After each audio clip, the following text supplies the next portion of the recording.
La llamada tríada de dioses sumerios la encabezaba Anu, el soberano monarca y máximo mandatario del planeta Nibiru. Casado con Antu, tenía dos hijos, Enlil y Enki, enfrentados entre sí por la sucesión del trono. Anu, o An, significa cielo y se le representaba con una estrella. Era el dios que gobernaba desde los cielos. Los sumerios le rendían culto en la ciudad de Ur.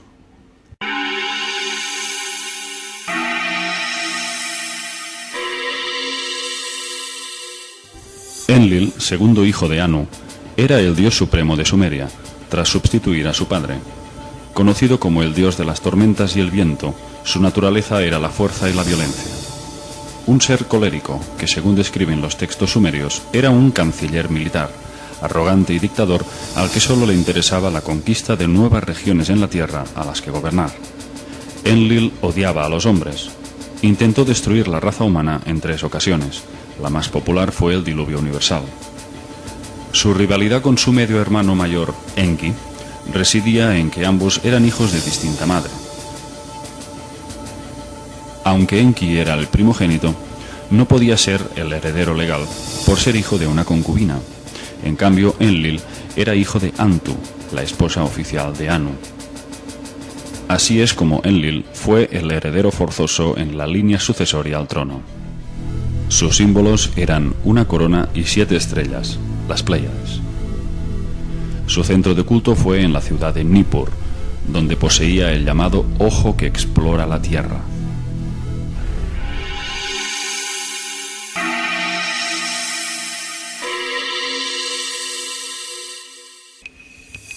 Dios sumerio de las aguas, la fertilidad y la sabiduría, guardián de las leyes divinas, Enki era un científico e ingeniero con grandes conocimientos sobre ingeniería genética, a través de la cual diseñó y creó al ser humano, manipulando el ADN para mejorarlo a través de diversos intentos. Era el único dios sumerio que podría considerarse benéfico para la humanidad. Se distinguía por su sabiduría y filosofía espiritual. Fue quien impartió el conocimiento al hombre antiguo. Ofreció sus enseñanzas en la agricultura, la astronomía, la astrología y era un gran ingeniero marítimo, capaz de reconducir ríos, canales y cauces o crear grandes embalses para provisionar de agua a los pueblos sedientos. Como creador del hombre, Enki sentía una especial devoción por la humanidad. Sus intenciones y esfuerzos se volcaron en mejorar la calidad de vida en la Tierra, y en más de una ocasión arriesgó su propia vida para defender a los pueblos de la Tierra del ataque de otros dioses que querían aniquilar la humanidad por medio de armas devastadoras.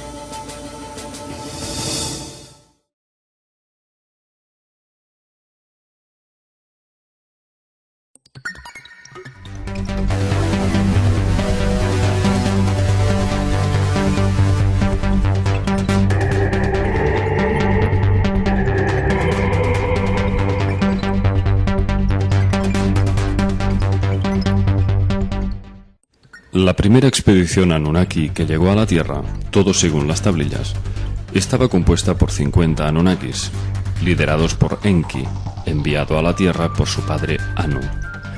El motivo de esta visita no era otro que el de establecer un puerto espacial en el Golfo Pérsico, para construir una refinería y realizar grandes extracciones de oro y minerales.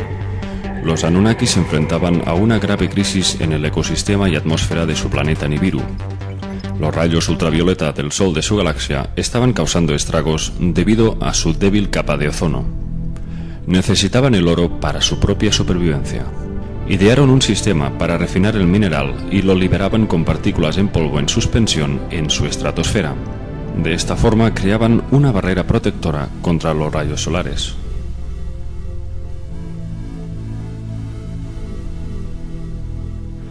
Gracias a su avanzada tecnología, descubrieron grandes yacimientos de oro bajo las aguas del Golfo Pérsico. Enki, encargado del proyecto, pidió a su padre edificar la primera ciudad en la Mesopotamia meridional. La ciudad se llamaba Eridu, que significa casa construida en la lejanía.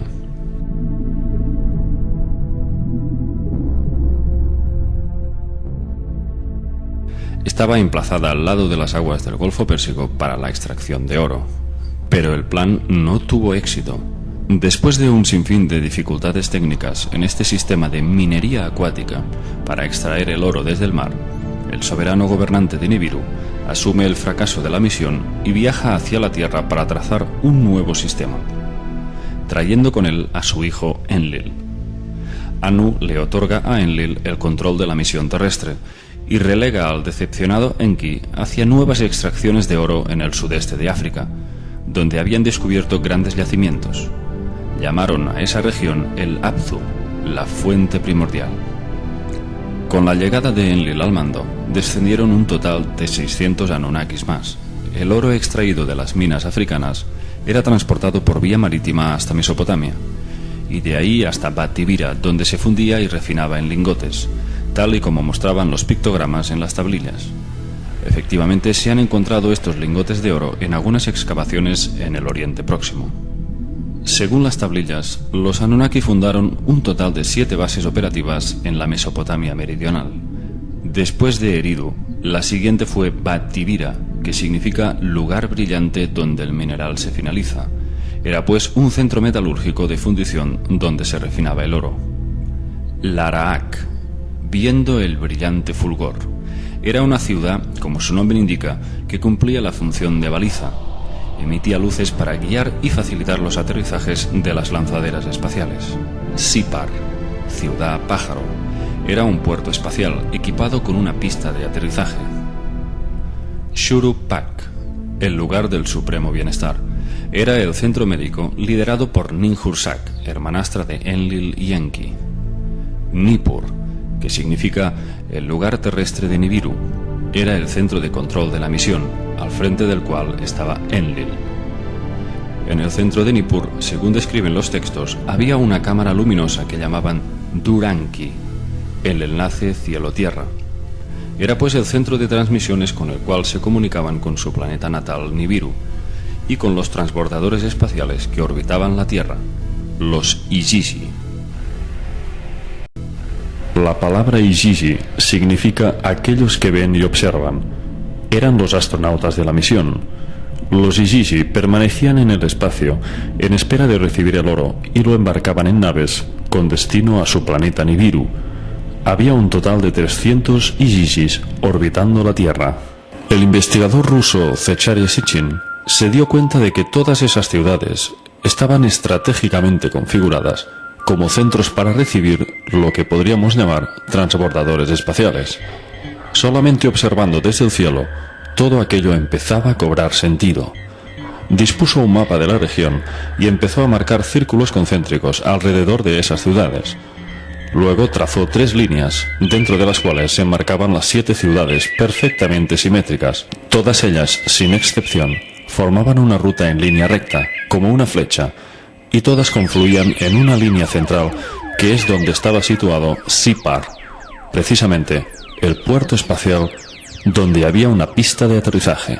Esta parece ser una evidencia difícil de rebatir, puesto que estas localizaciones parecen regirse por una geometría matemática que va más allá de las leyes de la casualidad. Las tensiones entre Enlil y Enki se agravaron cuando su medio hermana Ninhursag, la oficial médico en jefe, fue enviada a la Tierra para ayudar en los centros operativos. Ninhursag intentó seducir a sus 2 hermanos con el claro propósito de seguir las reglas de sucesión. Si uno de ellos le daba un hijo, heredaría el trono.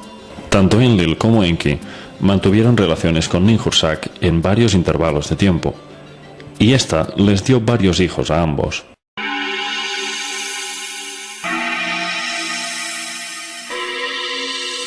Mientras Enki seguía al mando de las extracciones de oro en las minas del Abzu africano, los mineros empezaron a comunicarle su descontento por las pésimas condiciones que tenían que sufrir bajo aquellas asfixiantes minas.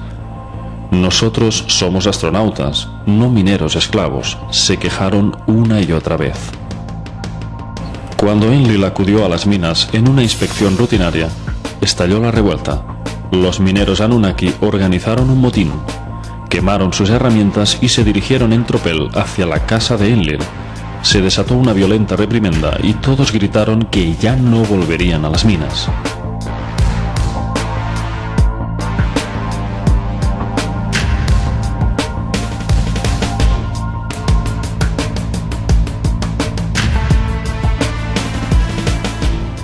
Entonces, Enlil comunicó a su padre Anu que la situación era incontenible y que se cortaba el suministro de oro. Las minas estaban cerradas y los Anunnaki se negaban a obedecer órdenes. Anu descendió a la Tierra y se reunió con todos los mandatarios. Hubo un consejo de guerra. Enlil estaba furioso y pensó que la solución para una total obediencia sería un castigo para el cabecilla que había organizado el motín. Exigió pena de muerte para el instigador, pero este nunca apareció. Los Anunnaki se habían unido en un acto de lealtad y no se dejaban intimidar por las amenazas. Con la llegada del rey Anu, los mineros le relataron las duras condiciones que habían tenido que afrontar en esas minas. El soberano les dio la razón y ordenó el cierre total de las minas. La misión quedó suspendida. Pero, ¿qué podían hacer ahora? Enki tuvo una idea. Y ante todo el consejo, dijo lo siguiente: En el sudeste africano vaga un ser que puede ser entrenado para realizar tareas en las minas. Si la marca de los Anunnaki fuese implantada en él.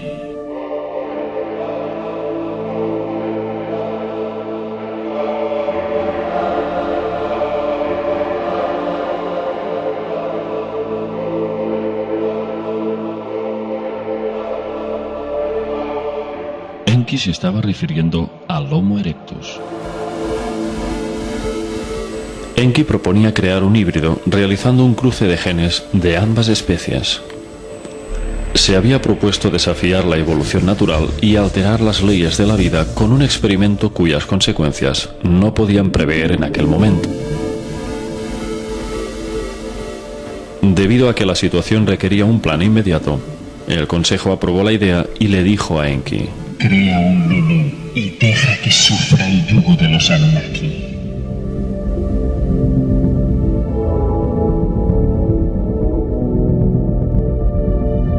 Se marcaron un plazo de tiempo, así que el proceso debió de ser rápido. Con la intervención de Ninhursag y sus elevados conocimientos como genetista, se puso a trabajar al lado de su hermano Enki. Cogieron un homínido hembra y le extrajeron el óvulo, el cual fue fertilizado por el esperma de un joven Anunnaki. Una vez el huevo estaba inseminado, lo volvieron a reimplantar, pero no en la mujer mono, sino en el útero de una hembra Anunnaki.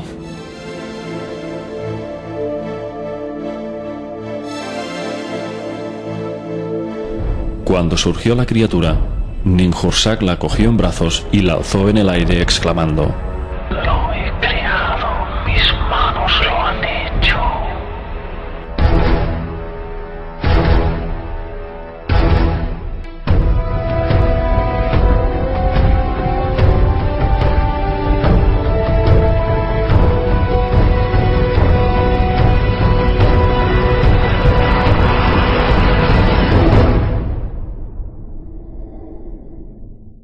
Repitieron el procedimiento implantando más óvulos en los úteros de las llamadas diosas procreadoras.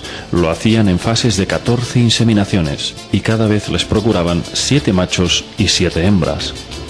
El trabajador primitivo empezó a trabajar en las minas, aunque aquella primera versión de hombre tenía una capacidad mental muy limitada y en algunos casos insuficiente incluso para saber manejar las herramientas correctamente. Además, no tenía la capacidad para reproducirse y sus vidas eran muy cortas, en comparación a los Anunnaki, que tomaban un misterioso alimento de la vida que les permitía vivir periodos extremadamente largos. Enki decidió mejorar su experimento y se encerró en los laboratorios biológicos de Eridu para perfeccionar al Homo sapiens y hacerlo más listo y más longevo.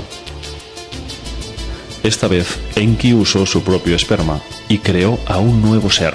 Lo llamó Adapa.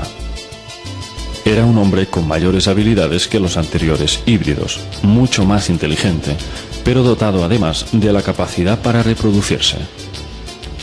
Aquello fue un insulto para Enlil, pues consideraba que Enki había violado todas las leyes, ya que se le había autorizado para crear esclavos de mano de obra, no seres capaces de procrearse. Enlil no podía soportar la idea de que el hombre pudiera algún día llegar a ser demasiado numeroso y terminara por ser una amenaza para ellos. Una vez que Anu fue informado de la nueva creación de Enki, se levantó del trono y gritó: Dejad que me traigan a Adapa ante mí. El gran soberano estaba inquieto por las maravillas que había escuchado de esta versión mejorada del Homo sapiens. Quería comprobar en primera persona cuáles eran esas cualidades de las que hablaban. Una nave espacial estaba dispuesta para embarcar a Adapa hacia Nibiru, pero antes del viaje, Enki tuvo miedo de que intentaran exterminar a su criatura y le advirtió con estas palabras: Adapa, tú irás ante la presencia de Anu, el gobernante. El camino al cielo tomarás. El rostro bondadoso de Anu ellos te mostrarán. Mientras te pones delante de Anu, cuando ellos te ofrezcan el pan de la muerte, tú no deberás comerlo. Cuando ellos te ofrezcan el agua de la muerte, tú no deberás beberla. Cuando Adapa llegó a Nibiru y se postró frente al soberano, éste quedó impresionado por su inteligencia. Recitaba versos y poesías que Enki le había enseñado. Anu estaba asombrado. No podía creer que aquel ser primitivo tuviera una mente tan desarrollada. Entonces, cuando Adapa terminó de hablar, Anu se dirigió a sus consejeros y les preguntó qué debían hacer con él. Y tomaron un veredicto. Fascinados por sus encantos, querían que Adapa se quedara en Nibiru. De modo que le ofrecieron el agua y el pan de la vida, lo cual le daría la inmortalidad para permanecer con ellos en su mundo. Pero una vez le sirvieron el pan y el agua, Adapa rechazó tomarlo, siguiendo el consejo de Enki. Así fue como Adapa regresó de nuevo a la Tierra, sin haber sido obsequiado con la vida eterna. Una vez en la Tierra, Adapa fue ordenado sumo sacerdote de Eridu, la ciudad de Enki. Después de la creación de Adapa, Los dioses convivían con el hombre y la raza humana proliferó en número.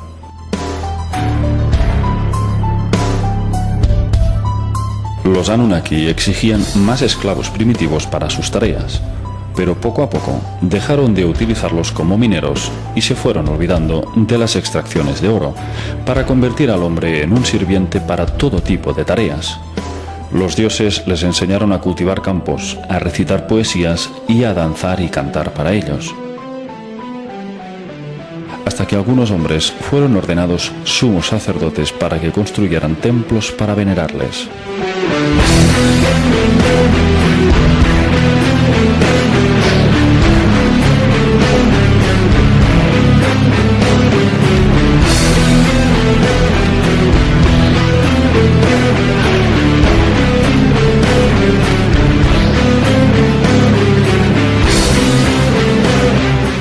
Cada Anunnaki alimentaba su egocentrismo fundando una ciudad propia para ser venerado como un dios. Todo lo que sabemos sobre los Anunnaki se lo debemos a un excepcional descubrimiento que tuvo lugar en un yacimiento de la bíblica ciudad de Nínive, la antigua capital asiria. Fue en el siglo XIX, en las ruinas del palacio de Asurbanipal, donde encontraron una biblioteca con los restos de 25.000 tablillas de arcilla con inscripciones cuneiformes, que nos relatan con detalle cómo esta civilización extraterrestre llegó a la Tierra hace 445.000 años y creó genéticamente al ser humano hará unos 300.000 años. ¿Quiénes eran realmente los Anunnaki? En el panteón sumerio figuran 23 dioses Anunnaki, pero sabemos que ni eran dioses, ni ángeles, ni demonios, sino criaturas con un desarrollo tecnológico y unos conocimientos sobre física avanzada, capaces probablemente de alterar el espacio y el tiempo, de atravesar dimensiones y mundos paralelos, y dotados de un potencial psíquico con el que podrían manipular las mentes de una raza inferior y convertirla en una especie esclava. Ante una civilización tecnológica como la suya, el hombre les consideró dioses celestiales con poderes para gobernar el cielo y la tierra.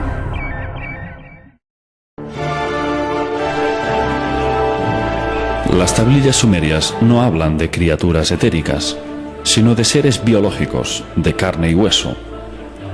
Los Anunnaki eran una raza guerrera, arrogante y con unos instintos de conquista y poder insaciables.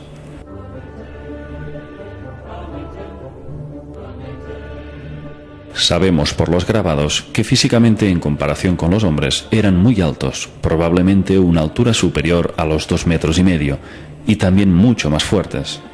Se les representa como grandes manipuladores genéticos capaces de crear vida artificial y con conocimientos psíquicos muy elevados para jugar a ser dioses, creando religiones como sistema de control de la población, para confundir y generar guerras y disputas entre los pueblos de la Tierra. Pero, ¿qué aspecto tenían estas entidades? ¿Eran tan humanos como nosotros? En los grabados sumerios, los Anunnaki eran representados en forma humanoide, y aunque sus rasgos faciales quedaban parcialmente ocultos, en parte debido a sus barbas de lapislázuli, parecían tener un rostro humano. Sin embargo, en relación a su aspecto real, hay algo que no encaja. Los Anunnaki les prohibieron a los sumerios que en sus grabados y estatuas los reflejaran en su aspecto real. ¿A qué obedecía esta prohibición? Si los Anunnaki eran tan humanos como nosotros, ¿qué clase de inconveniente hubieran tenido en dejarse reflejar tal como eran? En Babilonia denominaban a los Anunnaki Sir, que significa dragones o gran serpiente. De hecho, el propio Enki pertenecía a una estirpe familiar llamada la Hermandad de la Serpiente, ya que su madre, la concubina Nanu, era descendiente de esta sangre. El símbolo de Enki eran las 2 serpientes enroscadas del caduceo. Este símbolo podría encerrar hasta 3 tipos de significados. La primera interpretación sería la naturaleza reptiliana de estos seres, una posibilidad cada vez más aceptada por investigadores de todo el mundo, en vista de que prácticamente todas las culturas antiguas de la Tierra fueron creadas por dioses serpiente llegados de las estrellas. La segunda interpretación sería que, debido a que las dos serpientes guardan una estrecha similitud con la cadena del ADN humano, sería todo un sello distintivo para decirnos que ellos nos crearon, algo así como un copyright que viene a recordarnos quién es el fabricante de nuestra raza. El tercer significado del caduceo sería la síntesis del conocimiento, de la sabiduría espiritual, ya que tal como viene simbolizado por el hinduismo, la serpiente enroscada es la energía kundalini que el hombre guarda latente en su chakra sacro, en espera de que ascienda hacia la iluminación, recorriendo todos los centros energéticos hasta alcanzar el séptimo y último chakra, el coronal. En el Oriente Próximo se encontraron varias estatuillas de dioses sumerios, claramente de aspecto reptiliano. Sus rostros parecen ranas y sus cráneos son mucho más alargados que los humanos, especialmente en la parte occipital. De hecho, ya se han encontrado calaveras en Sudamérica, supuestamente pertenecientes a los antiguos Anunnaki.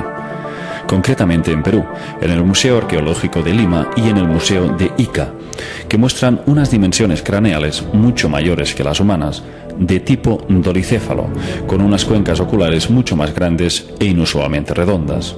Según el investigador suizo Nassim Haramein, estos cráneos, que él denomina cabeza conos, pertenecen a los antiguos Anunnaki y constituyen la prueba de que no pueden ser humanos. En cambio, los detractores argumentan que estas deformaciones forman parte de rituales de algunas culturas para parecerse a los dioses, especialmente en el antiguo Egipto. Para ese fin, utilizaban tablas o cintas de cuero pegadas al cráneo desde el nacimiento. El niño sufría una compresión craneal continua que podía deformar la frente, los laterales o la nuca. Pero sabemos que nunca podría modificar la capacidad craneal en centímetros cúbicos. El proceso podría deformar el hueso, pero no aumentar su volumen. Eso sería del todo imposible. Y la prueba de ello es que los cráneos humanos encontrados que realizaban estas deformaciones no se parecen en absoluto a estos llamados cone heads, cabeza conos.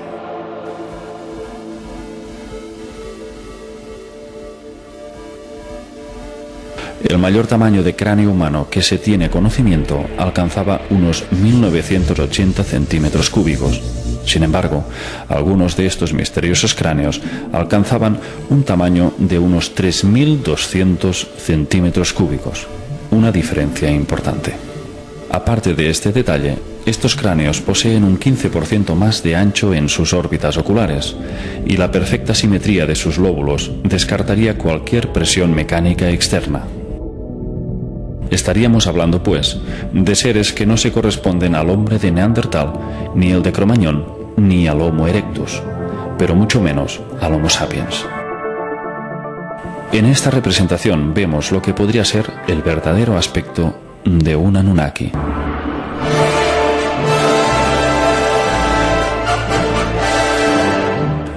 Según las tablillas, eran seres territoriales, belicistas y tremendamente ritualistas. Se regían por la numerología y realizaban sacrificios humanos y animales en fechas señaladas como parte de un ritual de invocación hacia otras dimensiones.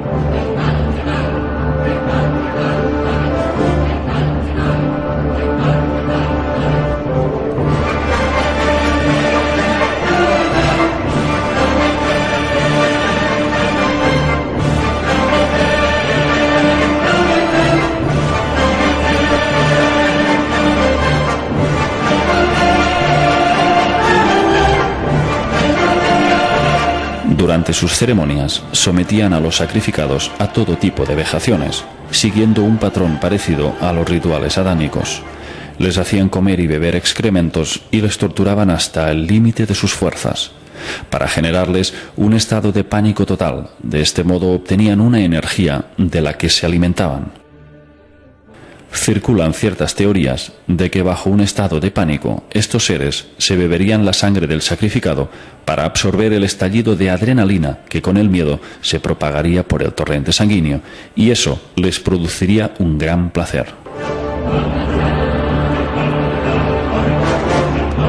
Enki, en cambio, era contrario a estas prácticas y luchaba para liberar al ser humano de su esclavitud. a través de la fundación de las llamadas antiguas escuelas de sabiduría, que tanto proliferaron en Egipto. Enki fue un benefactor para la humanidad y el responsable de que el hombre fuera el depositario del conocimiento espiritual.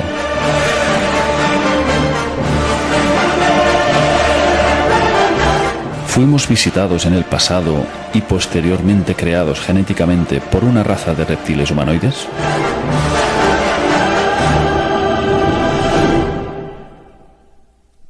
Aunque todas las evidencias apunten ineludiblemente hacia esa dirección, quien ostenta el poder mundial oculta esa realidad con el fin de que sigamos ignorantes sobre nuestros orígenes, pues este conocimiento podría tambalear las bases de todas las religiones del mundo y en gran medida causaría una revolución social sin precedentes que obligaría al sistema educativo a modificar todas las enseñanzas y la ciencia actual tendría que admitir la invalidez de sus postulados. Entre el 10 y el 14 de abril del 2003, en plena invasión de Irak, el ejército de los Estados Unidos saqueó el Museo Nacional de Antigüedades de Bagdad y robó grandes cantidades de figuras, tesoros y tablillas que nos hubieran revelado mayores detalles de la conexión reptiliana de los Anunnaki. El 80% de los 170.000 objetos que albergaba el museo fueron robados y destruidos. Durante el saqueo, un incendio en la Biblioteca Nacional de Bagdad destruyó archivos de incalculable valor. Cuando comenzaron a multiplicarse sobre la tierra y hubieron procreado hijas, viendo los hijos de Dios la hermosura de las hijas de los hombres, tomaron de entre ellas por mujeres las que más les agradaron. Libro del Génesis.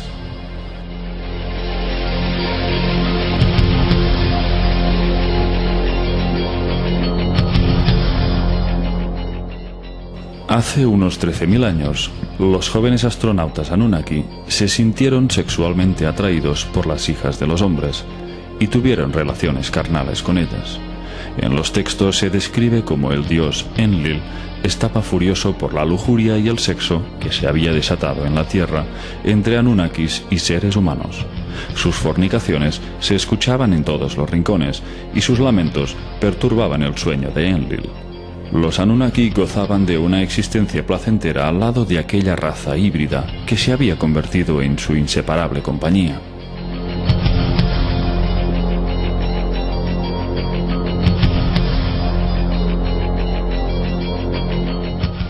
Enlil entró en cólera, hastiado por la dependencia que sus congéneres sentían por los humanos. Impotente al no poder controlar la situación, exclamó: «Destruiré al habitante de la tierra que he creado y lo echaré de la faz de la tierra». Pero Enlil no tuvo que idear ningún sistema para aniquilar a la especie humana. Una catástrofe de grandes proporciones se cernía sobre la tierra. Los planes de Enlil se verían materializados pronto y llegarían en bandeja, sin tener que hacer nada. El clima de la Tierra estaba cambiando y se perfilaba una nueva era glacial. Las cosechas se diezmaban, el frío era cada vez más gélido y las lluvias escaseaban. El hambre se extendió por toda la tierra y los dioses Anunnaki, por mandato de Enlil, no ofrecieron ninguna ayuda. Enki proclamaba piedad para los pueblos hambrientos, pero la crueldad de su hermano imperó con mano firme.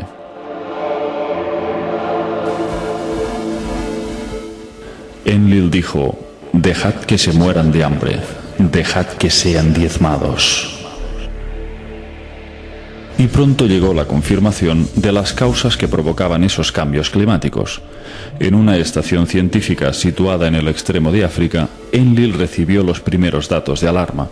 La gran placa de hielo antártica se estaba deslizando peligrosamente hacia el océano. La inestabilidad de los hielos se debía a la atracción gravitacional que ejercía el planeta Nibiru, cuya órbita se aproximaba a la Tierra como hacía cada 3.600 años, pasando entre Marte y Júpiter. En cada paso próximo ejercía unos efectos de desequilibrio terráqueo, tanto a nivel magnético como climatológico. Si en otras ocasiones se habían producido violentos terremotos, en esta ocasión el enorme casquete del Polo Sur que se había creado capa tras capa peligraba de volverse inestable. El peso de la fricción en su base provocó un calor que la atracción de Nibiru podía hacerlo tambalear.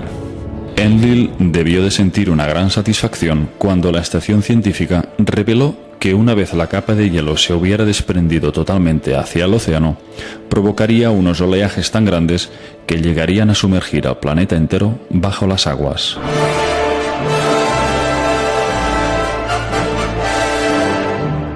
Aquel peligro inminente quedó confirmado por los Izizi que orbitaban la Tierra.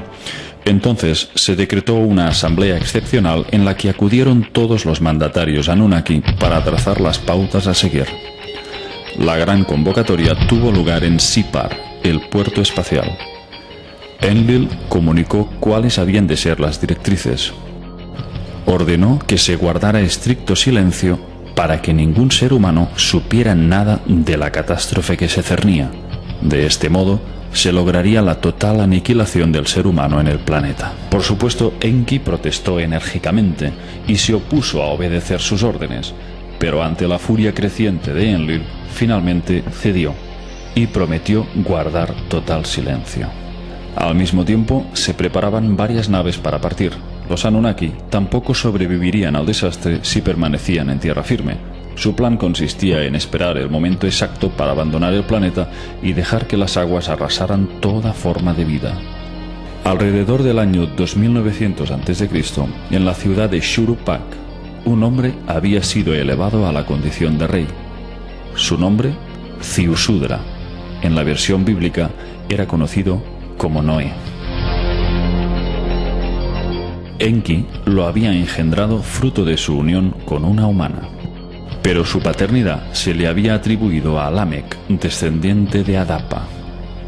En el libro de Enoch se nos detalla que Matusalén había elegido una esposa para su hijo Lamec. Cuando ésta quedó embarazada, tuvo un hijo singular, que los textos describen así: su cuerpo era blanco como la nieve y rojo como una rosa floreciente, y el cabello de su cabeza y sus largos mechones eran blancos como la lana, y sus ojos eran hermosos. Y cuando abrió sus ojos, iluminó toda la casa como el sol, y toda la casa estaba resplandeciente. Después del nacimiento de Noé, Lamec corrió hacia su padre y le dijo: he engendrado a un extraño hijo, distinto y diferente del hombre, y parecido a los hijos de los dioses de los cielos, y su naturaleza es diferente y no es como nosotros. Y me parece que no ha nacido de mí, sino de los ángeles. De modo que, siendo Noé Ziusudra, hijo de Enki, éste no permitiría que fuera borrado de la faz de la tierra, y depositó en él todas sus esperanzas para salvar la semilla de la humanidad. Pero fue una experiencia espiritual lo que le hizo tomar la decisión definitiva. Una noche, Enki tuvo una visión reveladora. Se le apareció un ser llamado Gazu, resplandeciente como los cielos, que le instruyó y le cedió una tablilla con un dibujo de una embarcación sumergible. Estas fueron sus palabras: ahora toma el hado en tus manos para que los terrestres hereden la tierra. Llama a tu hijo Ziusudra, revélale la inminente calamidad sin romper el juramento. Dile que construya una embarcación que pueda soportar la avalancha de agua, una embarcación sumergible, semejante a la que te muestro en esta tablilla, que se salven él y su familia, y que lleve también la simiente de todo lo que sea valioso, sea planta o animal. Esa es la voluntad del Creador de todo.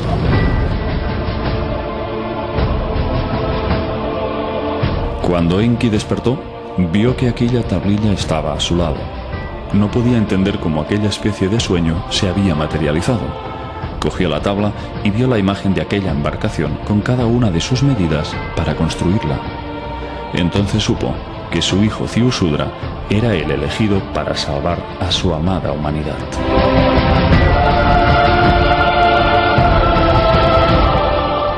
Enki entró en acción y lo hizo de una forma indirecta y sutil, penetrando en lo más hondo del subconsciente de Ziusudra, a través de sueños en los que le dio las instrucciones pertinentes para construir aquella arca que los tenía que salvar. Una noche, Enki se acercó hacia las estancias donde dormía Ziusudra y le habló a través de una pantalla de juncos. Estas fueron sus palabras: abandona tu casa, construye una embarcación, renuncia a tus posesiones, salva la vida. El aparejo tiene que ser muy fuerte, la brea fuerte y espesa para que no entre el agua. Que sea una embarcación que pueda darse la vuelta y caer para sobrevivir a la avalancha de agua. Construye la embarcación en 7 días, reúne en ella a tu familia y a tus parientes. Acumula en la embarcación comida y agua, lleva también animales domésticos. Después, en el día apuntado, se te dará la señal. El día esperado llegó y las primeras señales del desastre se manifestaron.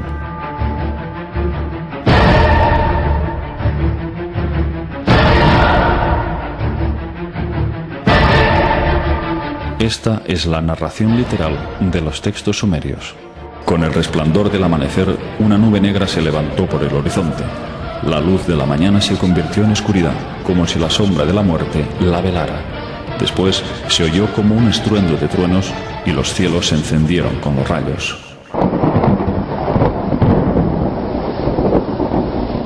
Una capa de hielo golpeó contra otra capa de hielo. De pronto se levantó una gran ola.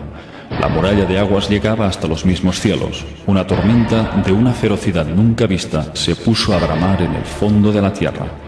Cuando la ola llegó a Shuruppak, se tragó a la embarcación como un abismo de agua. Aunque completamente sumergida, la embarcación se mantuvo firme. No entró siquiera una gota de agua. En el exterior, la ola de la tormenta tomó desprevenida a la gente como una batalla mortal. Nadie podía ver a sus semejantes, el suelo se desvaneció y solo había agua. De pronto las poderosas aguas habían cubierto la tierra firme. Antes de que terminara el día, la muralla de agua, ganando velocidad, arrolló las montañas. Los Anunnaki observaban la dramática escena desde las alturas, a bordo de la nave espacial que se elevaba en los cielos. Todos pudieron ver cómo se extinguía la vida. En ese momento les embargó el dolor de un profundo arrepentimiento. Todos los Anunnaki se dieron cuenta de cuánto habían amado a la Tierra y a la humanidad.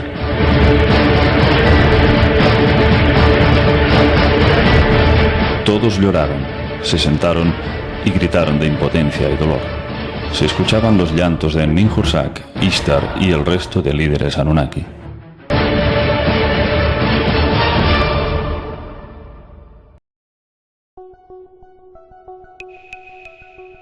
Después de 40 días, las aguas descendieron y los Anunnaki comenzaron a tomar tierra. Sus naves bajaron sobre el monte Ararat, ya que sus picos fueron los primeros en emerger de las profundidades. Era la zona más alta del cercano oriente.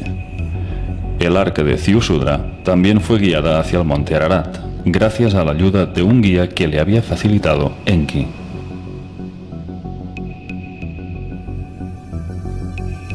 Cuando aterrizó la nave de Enlil, este vio llegar a Ziusudra con su embarcación hacia el monte. Enlil estalló de ira al ver que la semilla de la humanidad se había salvado. No podía tolerar que un pequeño grupo de humanos hubieran sobrevivido. Pero Enki consiguió persuadirle.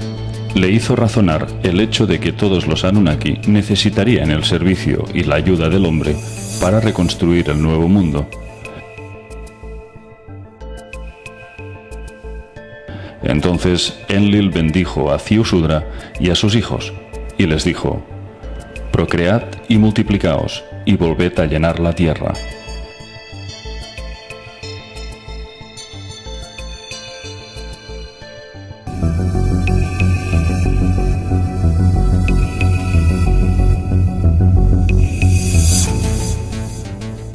Los Anunnaki que decretan los destinos se sentaron a intercambiar opiniones con respecto a la Tierra.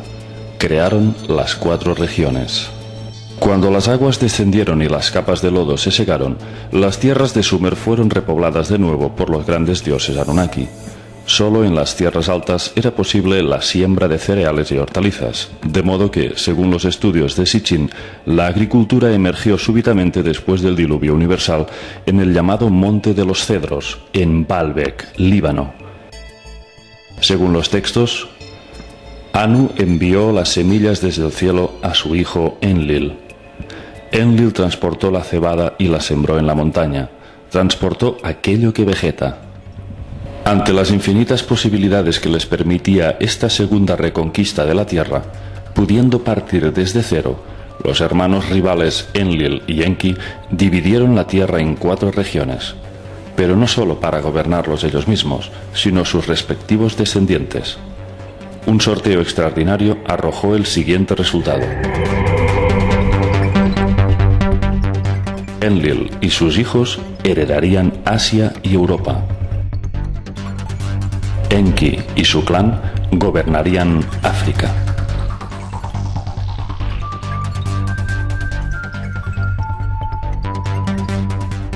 El hijo predilecto de Enlil fue Ninurta, su más admirado guerrero y legítimo heredero. Era el máximo gobernante de la ciudad de Nippur. Ninurta heredó las tierras de Elam, Persia y Asiria. Fue uno de los dioses que más esfuerzos invirtió para reconstruir los daños que había causado el diluvio. Ninurta fue quien junto a su padre introdujo la agricultura, expandiendo las primeras semillas del tubérculo, los cereales, el trigo, las uvas, etc. Y proporcionó la primera herramienta para trabajar la tierra, el arado. Pero fue Enki quien, viendo al hombre sufrir en los campos, quiso facilitar sus arados, introduciendo a los primeros animales de carga. Según los textos, Enki creó a las criaturas vivientes más grandes y los toros reemplazaron a las personas como tiradores del arado. Debido a que el diluvio había causado serios daños en los ríos Tigris y Éufrates, fue Ninurta quien construyó represas en las montañas, cavando nuevos canales para los ríos y haciendo drenar el exceso de aguas.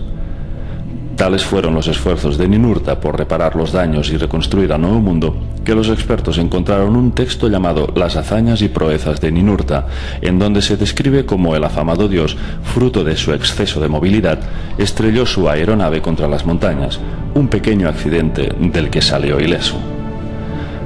Durante miles de años, Ninurta fue venerado por la humanidad como el dios que nos había enseñado a labrar la tierra.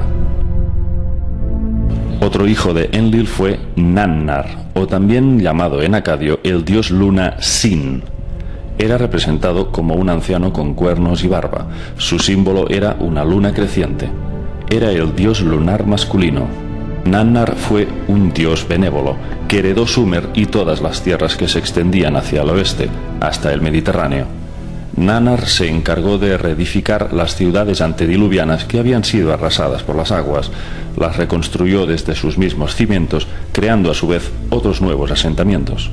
Nannar tuvo 2 gemelos, Inanna y Utu, que tuvieron una gran repercusión en la llamada Guerra de los Dioses, que pronto se desataría entre los Anunnaki. Inanna, o en acadio, Ishtar, era la diosa del amor y la guerra. Aunque tenía 7 templos de veneración en Sumeria, el mayor de todos era en la ciudad de Uruk. Inanna era una diosa guerrera conocida por sus insuperables habilidades de lucha. Su ferocidad y crueldad en el campo de batalla la convirtieron en una diosa temida por hombres y dioses. Prácticamente invencible, su sed de conquista la llevó a protagonizar cruentas guerras contra el clan de Enki. El hijo más pequeño de Enlil fue Ishkur, también llamado Adat en acadio. Se le representaba subido a un toro y portando rayos en sus manos, de forma muy parecida al dios griego Zeus. Ishkur heredó las tierras del noroeste, el Asia Menor y las islas del Mediterráneo. De ahí, su realeza se extendió con el tiempo hasta Grecia. Siendo Enki soberano de África, repartió el dominio de sus áreas entre sus hijos. Su hijo primogénito y heredero legítimo fue Marduk, que significa hijo del monte puro, pero a su vez Marduk es también el nombre babilónico de Nibiru, que Enki le puso en honor a su planeta de origen. Marduk se había convertido en el hijo favorito de Enki, ya que había aprendido con maestría todos sus conocimientos científicos y astronómicos. Además, era un guerrero implacable, pero carecía de la nobleza de su padre y era incapaz de contener la ira y la sed de conquista. Sin embargo, esa actitud no impidió que Enki tuviera una relación de estrecha armonía y amistad con su hijo. Enki le cedió todos sus poderes políticos, científicos y morales y confió plenamente en sus capacidades de liderazgo, hasta el punto de que gracias a sus heroicas hazañas se convirtió en dios de Babilonia.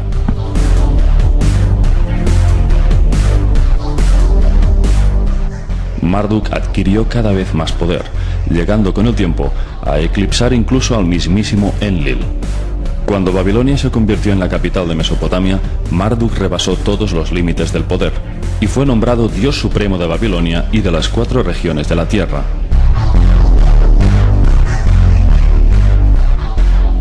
Según las interpretaciones de Sitchin, Marduk heredó las tierras del Valle del Nilo, y podría muy bien ser que Marduk y Ra, el dios solar de Egipto, fuesen la misma entidad, así como Enki sería el dios egipcio Ptah, el padre de Ra. Según Sitchin, Enki o Ptah fundó y levantó Egipto alrededor del año 21.000 a.C. y lo gobernó durante 9.000 años. Después cedió el trono de Egipto a su hijo Marduk, el Ra egipcio. Pero Marduk reinó solamente 1000 años, ya que abruptamente dejó Egipto alrededor del año 11.000 a.C., y lo hizo porque a Marduk le interesaba gobernar al mundo entero desde las tierras de Sumeria. Así fue como cedió el reino de Egipto a sus hijos. Otro hijo de Enki fue Nergal, conocido como el dios del desierto y el fuego, y por algunas religiones, especialmente la judía, es considerado un demonio del inframundo. Enki otorgó a Nergal la zona meridional de África. El siguiente hijo de Enki fue Gibil, dios del fuego, que aprendió las artes de la metalurgia y era conocido como un dios sabio, cuya mente impenetrable era la más amplia de todos los dioses. Gibil gobernó el norte de la zona meridional y asumió el control de las minas africanas. Otro hijo de Enki fue Dumuzi. Era conocido como el pastor o dios de la fertilidad. Dumuzi estuvo casado con la diosa Inanna y fue el 5º rey de la dinastía de Bat-Tibira. Dumuzi heredó la meseta de pastos del Sudán. La 4ª y última región que faltaba para repartirse entre los Anunnaki fue la ciudad de Tilmun, emplazada en la península del Sinaí. Un punto clave en el establecimiento Anunnaki y eje central de todas sus misiones terrestres. Tilmun significa tierra de los misiles. Era un gran puerto espacial de donde partían sus naves. Algunos expertos describen a Tilmun como una puerta estelar o una escalera al cielo, aunque también es definida como la zona sagrada o la morada de los dioses, por lo que se deduce que albergaba una tecnología espacial capaz de transportar a los dioses hacia otros mundos o a su propio planeta de origen, Nibiru. Todos los humanos que fueron escogidos para ascender hacia la morada de los dioses pasaron por Tilmun. En relatos bíblicos y sumerios se describe el ascenso a los cielos de Enoch en Merudanki, Adapa o hasta de Ziusudra. En todos ellos se describe un proceso parecido, y es que 2 seres divinos les acompañaron hacia el viaje estelar.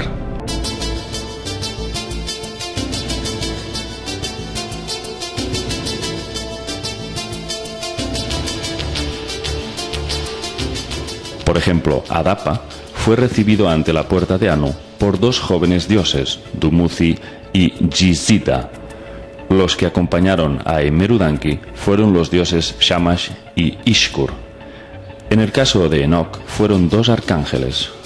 Cuando estos humanos elegidos cruzan la llamada puerta de Anu, simbolizada por el disco solar que representa a Nibiru, luego son regresados a la tierra. Pero estos humanos llegan ascendidos, iluminados por una instrucción celestial, convertidos no solo en científicos, sino en sumos sacerdotes y en progenitores de un largo linaje sacerdotal que sus hijos se encargarán de instaurar en la tierra. De estos sacerdotes elegidos por los dioses descendería toda una generación de faraones, monarcas y reyes que gobernarían diferentes regiones del planeta. Y una ley inamovible estaba sujeta a su linaje. Solo podían procrear con los de su misma línea de sangre. Según los textos, la simiente sacerdotal no puede ser profanada. También sabemos que esos humanos elegidos y convertidos en sacerdotes y faraones eran en realidad híbridos de los dioses Anunnaki. Por lo tanto, eso explicaría la prohibición de mezclarse con seres humanos comunes. Entonces, cabe preguntarse, ¿qué clase de genética contenía la sangre de estos elegidos? ¿Por qué los dioses crearon estos linajes de sangre híbrida para que gobernaran los pueblos de la Tierra? El autor británico David Icke asegura que detrás de este linaje de híbridos se oculta un poder en la sombra que gobierna nuestro mundo a través de sociedades secretas que se remontan a la antigua Babilonia. Según él, estos híbridos pasaron a ser faraones en Egipto y de ahí emigraron hacia Europa, creando la actual realeza. Estos monarcas, según David Icke, poseen una genética reptiliana que les permite cambiar de forma. Los llama los reptilianos metamórficos y dice que adoptan forma humana para pasar desapercibidos ante nuestros ojos. Si David Icke tiene razón, ¿serían estos linajes procedentes de los Anunnaki utilizados como un sistema de control a través de una línea sanguínea que sirva a sus intereses de dominación? Y volviendo al punto del relato, los Anunnaki estaban ansiosos por conseguir el dominio de Tilmun. Pero para evitar conflictos de intereses y hacer un reparto justo, optaron por adjudicarle la ciudad a la medio hermana de Enlil y Enki, la diosa Ninhursag. Debido a que ella no participaba de las rivalidades de ambos hermanos, su actitud neutral de no posicionarse a favor de uno u otro y de su amplio sentido de justicia hizo que todos los Anunnaki aprobaran casi por unanimidad el cederle el control absoluto de Tilmun. Las tierras de Tilmun albergaban minas de las que los faraones egipcios extraían piedras preciosas, turquesas, lapislázuli, malaquita, cobre, etc., así como depósitos de agua subterránea bajo la superficie rocosa. La diosa egipcia Hathor era conocida como Señora del Sinaí y gobernaba aquellas minas de Tilmun. Hathor era representada con cuernos de vaca y la llamaban por el sobrenombre de la vaca. Según Sitchin, podemos establecer analogías entre la diosa Hathor y la propia Ninhursag.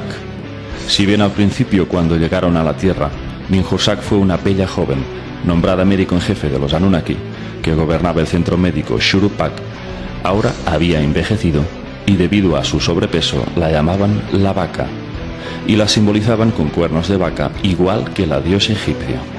De manera que Sitchin postulaba que Ninhursag y Hathor eran la misma diosa. El diluvio universal tuvo consecuencias importantes sobre el ciclo de longevidad del ser humano. Ignoramos las razones, pero es indudable de que el proceso de envejecimiento se aceleró notablemente a partir del diluvio. En este gráfico podemos comprobar el linaje de descendientes de los hijos de Noé y la notable disminución de sus años de vida.